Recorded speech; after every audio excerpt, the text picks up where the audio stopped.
नई दुल्हन। एक लड़की विवाह करके ससुराल में आई। घर में एक तो उसका पति था, एक सास थी, एक दादी सास थी।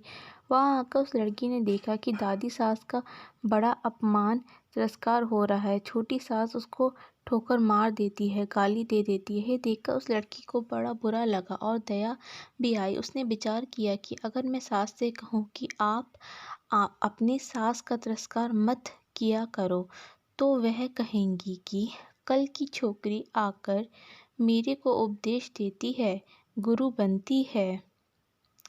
अतः उसने अपने सास से कुछ नहीं कहा। उसने एक उपाय सोचा। वह रोज काम धंधा करके दादी सास के पास जाकर बैठ जाती और उनके पैर दबाती। जब वह वहाँ ज़्यादा बैठने लगी तो यह सास को सुहाया नहीं। एक दिन सास ने उससे पूछा कि बहू, वहाँ क्यों जाके बैठती हो? लड़की ने कहा कि बोलो, काम बताओ। सास बोली कि क्या काम, क्या बताएं?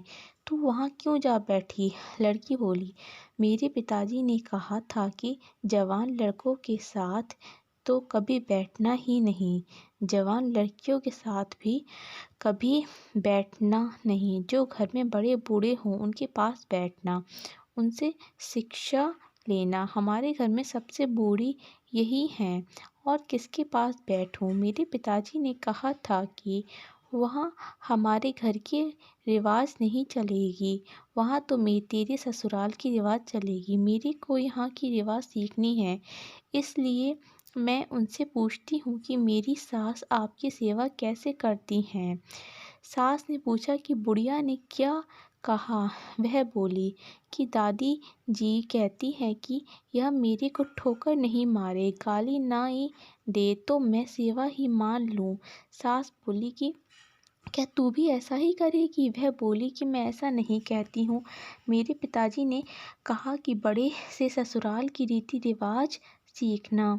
सास डरने लगी कि मैं अपनी सास के साथ जो बर्ताव करूँगी वही बर्ताव मेरे साथ होने लग जाएगा। एक जगह कोनी में ठिकरी इकट्ठी पड़ी थी। सास ने पूछा, बहू, ये ठिकरी क्यों इकट्ठी की है? लड़की ने कहा, आप दादाजी को टेकरी में भोजन दिया करती हो, इसलिए मैंने पहले जमा कर ली। तू मेरे को टिकरी में भोजन कराएगी क्या? मेरे पिताजी ने कहा कि तेरे वहाँ की रीति चलेगी। यह रीति थोड़ी ही है तो आप फिर टिकरी में क्यों देती हो? थाली कौन मांजे? थाली तो मैं मांज दूंगी, तो तू थाली में दिया कर, ठिकरी उठाकर बाहर फेंक। अब बूढ़ी माँ जी को थाली में भोजन मिलने लगा। सबको भोजन देने के बाद जो बाकी बची वह खिचड़ी की खुरचन कंकड़ वाली दाल माँ जी को दी जाती थी। लड़की उसको हाथ में लेकर देखने लगी। सास ने पूछा, बहू क्या देखती हो? मैं देखती हूँ कि बड़ों को भोजन कैसे कैसे दिया जाए। ऐसा भोजन देने की कोई रीति थोड़ी है, तो फिर आप ऐसा भोजन क्यों देती हैं? पहले भोजन कौन दे? आप आज्ञा तो दो, मैं दे दूंगी। तो तू पहले भोजन दे दिया कर, अच्छी बात है। अब बूढ़ी माँ जी को बढ़िया भोजन मिलने लगा।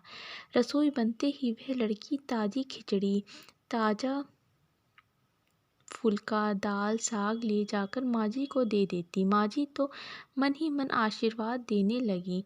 माँ जी दिन भर एक खटिया में पड़ी रहती। खटिया टूटी हुई थी, उसमें से बदन बाल की तरह मूंछ नीचे लटकती थी। लड़की उस खटिया को देख रही थी। सास बोली, क्या देखती हो? देखती हूँ कि बड़ों को खाट कैसे दी जाए। ऐसी खाट थोड़े ही दी जाती है, यह तो टूट जाने से ऐसी हो गई, तो दूसरी क्यों नहीं बिछाती? तू बिछा दे दूसरी। आप आज्ञा तो दो, दूसरी खाट बिछा दूंगी। अब माँ जी के लिए निवार की खाट बिछा दी गई।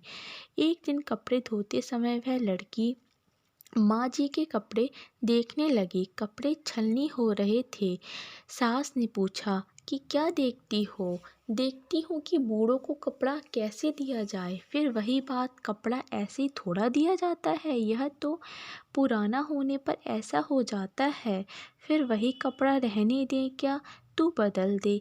अब लड़की ने माँ जी का कपड़ा, चादर, बिछवाना आदि सब बदल दिया। उसकी चतुराई से बूढ़ी माँझी का जीवन सुधर गया। अगर वह लड़की सास को कोरा उपदेश देती तो क्या वह उसकी बात मान लेती? बातों का असर नहीं पड़ता, आचरण का असर पड़ता है। इसलिए लड़कियों को चाहिए कि ऐसी ही बुद्धिमानी से सेवा करें और सबको राजी रखें। तो दोस्तों कैसी लगी आपको हमारी छोटी सी कहानी? पसंद आए तो वीडियो को लाइक, शेयर और चैनल को सब्सक्राइब ज़रूर